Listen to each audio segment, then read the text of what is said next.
Junet.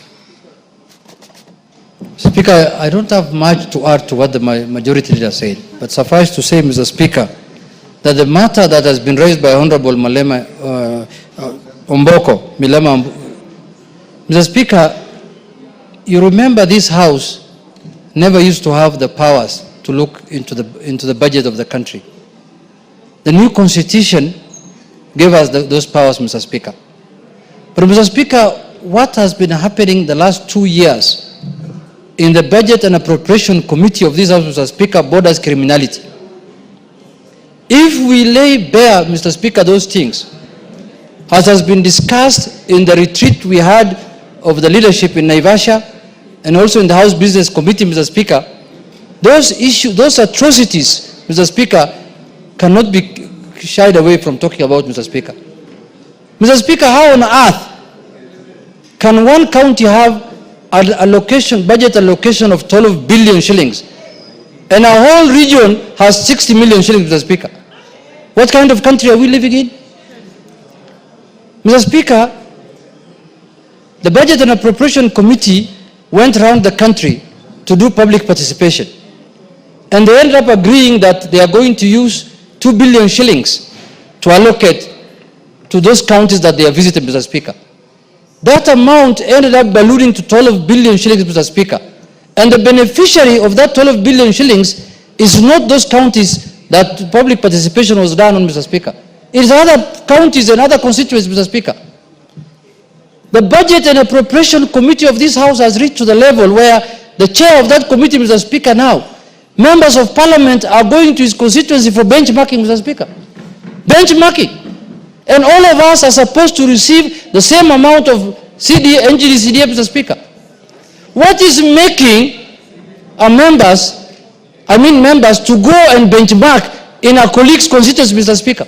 Because the colleague is receiving more funding because of him being the chairman of the budget committee. Let's be honest to Kenyans.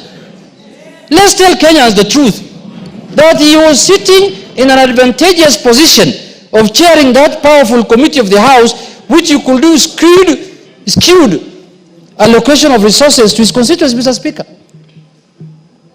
Otherwise, which member of Parliament here can afford through his NGCDF to build classrooms, plaster them, put windows, put roof, put tiles in the classroom, cabros in the... Mr. Speaker, which member of Parliament can afford to do that here? With a mere resources of 100 million shillings, Mr. Speaker, and advertise on Citizen Primetime News. Which member can do it? Can you raise up your hand if you can do that? None of the 349 members of this House, Mr. Speaker, can afford to do that. That can only be done by somebody who has access to bigger resources than any other member, Mr. Speaker.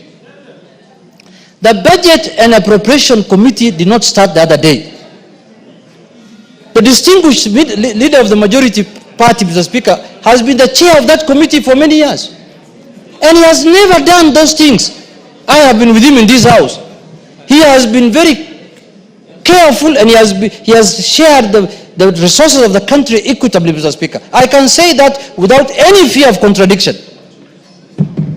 Mr. Speaker, I want to remind members of this House, for those of us who have been here that time, who have been here for long, when the Budget Committee was chaired by Honorable, what was his name? The Member of Parliament from Embu, the Reverend Mutave Musimi, Mr. Speaker. Members of that committee did the same thing they have done the last 2 years. And one afternoon, the late Honorable Jacoyo Bidiwo came to the House, and he was seated exactly where I'm sitting today, and told the House the amount of money the Budget Committee put for themselves in the budget, Mr. Speaker.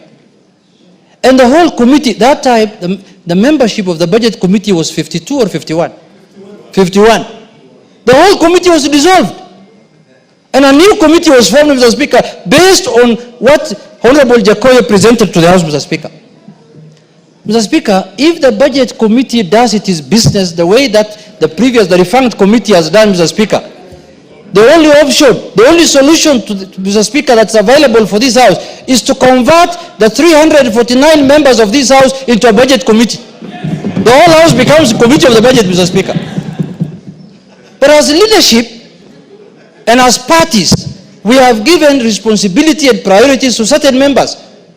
And especially on our side, and I'm sure even on Kenya Kwanza's side, we have picked one member per county from different regions and different counties, so that they can represent the interest of those regions and those counties and those constituencies.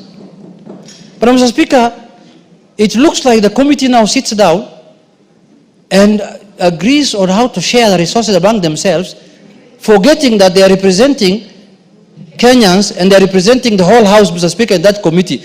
As the majority leader has said, we will not desist, we will not hesitate to remove any member who behaves like the defunct committee, Mr. Speaker.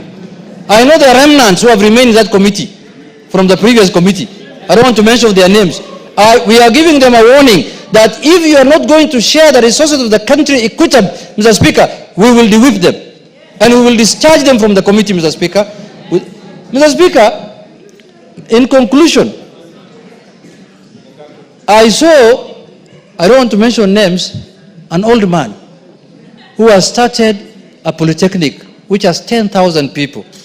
And he talked about his polytechnic very passionately. And he said he's requesting the executive to give resources to that polytechnic.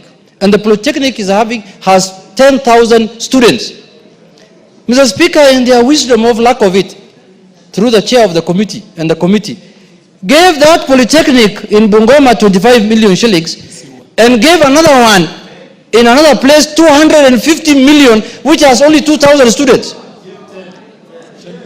Was it 10 million? Yeah. They gave only 10 million there, and the other one they gave 250 million shillings, Mr. Speaker. We are going to name them. Mr. Speaker, we will not allow, because this is the House that takes care of the interest of the people, of what is concerned to the people, is discussed here, Mr. Speaker. And this matter of skewed distribution of resources, Mr. Speaker, look at what's happening in the road sector, Mr. Speaker. It's shameful. In the road sector, Mr. Speaker, there are counties that have not seen any cent to tarmac any road, Mr. Speaker. And there are counties that have been having money every year, every month to tarmac certain roads. In fact, very soon, if we continue like this in the next 5 years, there are counties that will donate tarmac roads to others. They will say, take this tarmac and put it somewhere in your county. You can return it back after 2 years. Just use it for 2 years. Because they don't know where to put it actually. Mr. Speaker, I support the majority leader. This country can only prosper. This country can only go far if, as the representatives of the people, we become equitable in sharing our resources, Mr. Speaker. And that is why the Constitution gave us a mandate to look. Otherwise, the Treasury should bring a budget here and we just approve it as they have done. Because the previous Treasury, the previous Ministry of Finance under the previous regimes used to do very dangerous things in terms of sharing of resources of the country. That is why the new Constitution and the framers of this Constitution felt it fit to bring that mandate to the House. And now we want to allow that mandate to be abused in the House, Mr. Speaker. That will not happen. It will not happen over our dead body. With those few remarks, Mr. Speaker, I tell Honorable Melemba, we will stand with you and we will make sure the people of Vihiga get their rightful share of the budget. Thank you, Mr. Speaker. Thank you, members. Your leaders have spoken. I just want to advise the House.